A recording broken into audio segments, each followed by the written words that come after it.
Electrical motor চালানোর জন্য doll connection বলতে সাধারণত ডেল্টা স্টার্টার বা সংক্ষেপে ডল ডাইরেক্ট-অন-ওয়াইন কানেকশনকে বোঝায়।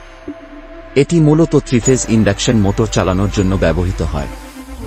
ডল কানেকশনে মোটর সরাসরি পূর্ণ ভোল্টেজ পায়, যা মোটরকে তাৎক্ষণিকভাবে সর্বোচ্চ টর্ক প্রদান করে। ডল কানেকশনের বৈশিষ্ট্য: 1 সরাসরি সংযোগ, মোটর সরাসরি পাওয়ার সাপ্লাই এর সাথে সংযুক্ত হয়, কোনো ভোল্টেজ রিডাকশন হয় না। 2 উচ্চ স্টার্টিং কারেন্ট, স্টার্ট করার সময় কারেন্ট বেশি হয়, যা সাধারণত ফুল লোড কারেন্টের 5-7 গুণ হতে পারে। 3 সহজ এবং সস্তা, এটি ইনস্টল ও রক্ষণাবেক্ষণে সহজ এবং খরচও কম। ডল কানেকশনের উপাদান: 1 ট্রিপল কন্ডাক্টর, 3 ফেজের জন্য সংযোগ এবং বিচ্ছিন্ন করার জন্য ব্যবহৃত হয়। 2 ওভারলোড রিলে, ওভারকারেন্ট বা ওভারলোড হলে মোটরকে সুরক্ষিত রাখে। 3 পুশ বাটন সুইচ, স্টার্ট ও স্টপ করার জন্য ব্যবহৃত হয়। ডল কানেকশন ডায়াগ্রাম: ডল কানেকশনের ক্ষেত্রে মোটরটিকে সরাসরি থ্রি-ফেজ সাপ্লাইয়ের সাথে সংযুক্ত করা হয়।